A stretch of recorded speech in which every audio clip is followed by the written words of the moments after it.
BNP সরকারের পক্ষ থেকে শেখ হাসিনা, ওবায়দুল কাদের, আসাদুজ্জামান খান কামাল থেকে শুরু করে গণহত্যায় জড়িত আওয়ামী লীগ নেতাদের জন্য একটা সুখবর। তবে এই সুখবর বিএনপির পক্ষ থেকে আওয়ামী লীগের জন্য, কিন্তু এটার আসল ফল ভোগ করতে হবে বিএনপিকে। এটা সরল তাৎপর্য হচ্ছে বিএনপির দিন শেষ যদি এই সুখবরের উপর তারা ইস্তেকামাত থাকে। বিএনপির দিন গণনা করতে হবে। এটা আত্মঘাতী বোমা হামলা শুনছেন না, সুইসাইড বোম অ্যাটাক, অনেকটা এরকম। বিশেষ করে যখন ওয়ারেন্ট টেরর চলছিল, যদিও আত্মঘাতী বোমা হামলা এটা অধিকাংশ ক্ষেত্রে ছিল নাটক, কিন্তু ছিল, অনেকে করতো। এটাকে জঙ্গিরা বলতো ফিদাই হামলা। তো বিএনপি এই ফিদাই বা আত্মঘাতী ঘটনা ঘটাচ্ছে। কি দেখেন, নতুন চিফ প্রসিকিউটর কেন অ্যাডভোকেট তাজুল ইসলামের মতো একজন যোগ্য, সাহসী এবং সময়ের পরীক্ষায় উত্তীর্ণ, নির্লোভ, 100% একজন সৎ লোককে বিনা কারণে কোনো যুক্তি পয়েন্ট, কোনো রিজন দেখানো ছাড়া সরিয়ে দিয়েছে চিফ প্রসিকিউটর থেকে। বিএনপির একজন খাস দালালকে এখানে নিয়োগ দিয়েছে। কারণটা কি? এই কারণটা দেখেন, কারণটা কি। ট্রাইব্যুনালের রায় ঘোষিত মামলাগুলো খতিয়ে দেখব নতুন চিফ প্রসিকিউটর। আমরা ট্রাইব্যুনালের রায় ঘোষিত মামলাগুলো খতিয়ে দেখব। আপনি চিন্তা করেন, ট্রাইব্যুনালের রায় হয়ে গেছে, এবার রায় হওয়ার পর 1 মাসের মধ্যে আপিল করতে না পারলে সেটার আপিলযোগ্য থাকে না। রায় হয়েছে, কিসের রায় হয়েছে? রায় হয়েছে ট্রাইব্যুনালের হাসিনার ফাঁসির রায়, এই তো আসাদুজ্জামান খান কামালের ফাঁসির রায়। ট্রাইব্যুনালের তো আর কোনো রায় হয়নি, তো সেই রায় খতিয়ে দেখবে, যেখানে আপিল যোগ্য না, আপিল করতে হলে সরাসরি উপস্থিত থাকতে হয়, তারা আপিল করতে পারেনি। এর মানে আইন অনুযায়ী শেখ হাসিনা, আসাদুজ্জামান খান কামাল এদের শাস্তি হচ্ছে দেশে আসলে তাদেরকে সাথে সাথে ডেথ রেফারেন্স এনে রাষ্ট্রপতির কাছে ক্ষমা চাওয়ার সুযোগটা দিয়ে তারপরে ফাঁসি দিয়ে দিতে হবে। কিন্তু মজার বিষয়, রাষ্ট্রপতি তো শেখ হাসিনার, রাষ্ট্রপতির কাছে ক্ষমার আবেদন করলেই তো ক্ষমা করে দিবে। এখানে হাসিনার জন্য সুখবরটা দেখেন। প্রথম কথা হচ্ছে যে বিএনপি সরকার বলছে ট্রাইব্যুনালের রায় ঘোষিত মামলাগুলো খতিয়ে দেখা হবে। ঘোষিত মামলা, কিন্তু রায় ঘোষিত মামলা হচ্ছে শেখ হাসিনা মামলা, ফাঁসির রায়, এই তো, আর আসাদুজ্জামান খান কামাল। এখন এই জায়গায় শেখ হাসিনার জন্য কি মজার হিসাব দাঁড়িয়েছে দেখেন, কত সূক্ষ্মভাবে ভারত এই কাজটা করেছে। ভারত জানতো যে গণহত্যা করেছে, এতে ফাঁসি হবে নিশ্চিত। তো এটা জেনেও কিভাবে বিএনপির মাধ্যমে, বিএনপি যে জাতির কত বড় শত্রু এবং গাদ্দার, এখন বুঝবেন এই আলোচনায়। কি করেছে তারা? এত মানুষ হত্যা করেছে, 162 জন শিশু হত্যা করেছে, হেলিকপ্টার থেকে গুলি করে ঘরের মধ্যে শিশু হত্যা করেছে, কিভাবে পাখির মতো মানুষ হত্যা করেছে। আবু সাইদ হত্যাকাণ্ড থেকে শুরু করে আপনার সেই সাভারে, আশুলিয়ায় গণহত্যা, কিভাবে জীবিত মানুষগুলো পুলিশ ভ্যানের উপর উঠিয়ে সেটা নিয়ে পুড়িয়ে দিয়েছে, লাশ পুড়িয়ে দিয়েছে, কত বেওয়ারিশ লাশ, কত শহীদ পরিবার আজকে এখন পর্যন্ত তাদের সন্তানদের কবরটা পর্যন্ত পায়নি, যে আমার সন্তান শহীদ হয়েছে, আমার সন্তানের কবর এটা, এখানে যে একটু জিয়ারত করে আসি, এটা পায়নি। কি ইতিহাসের ভয়াবহ বিভৎসতম এক গণহত্যা। সেই জায়গায়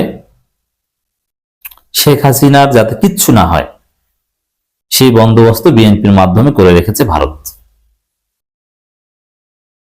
এই দেশের জনগণ একটা পর্যায় পর বিএনপিকে ক্ষমা করবে না, বিএনপিকে চিনবে এবং আল্লাহর কাছে জবাবদিহিত করতে হবে। আল্লাহ তাদেরকে পাকড়াও করবেন। এই বিএনপি ধ্বংস হবে, লিখে রাখেন। আওয়ামী লীগ যেভাবে ধ্বংস হয়েছে তার চাইতে করুণ ভাবে বিএনপি ধ্বংস হবে এই গাদ্দারির কারণে। শিশু হত্যা হয়েছে, শেখ হাসিনা শিশু হত্যা করেছে, আর বিএনপি তাকে বাঁচিয়ে দিচ্ছে।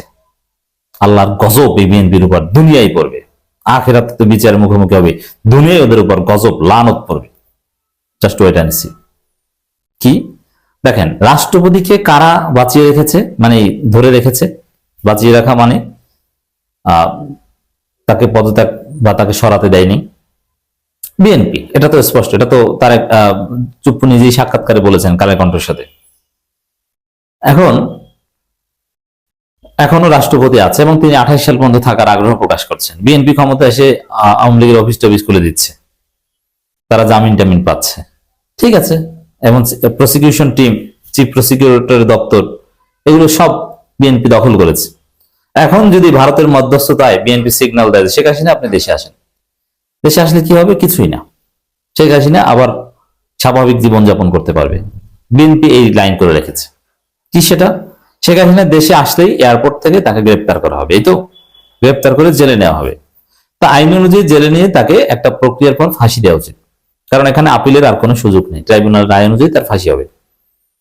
কিন্তু এটা একদম সারা পৃথিবীতে স্বীকৃতি এবং এটা দিতে হবে যে প্রাণ ভিক্ষার যে আবেদন রাষ্ট্রপতির কাছে করা যায়, এটা করতে হবে।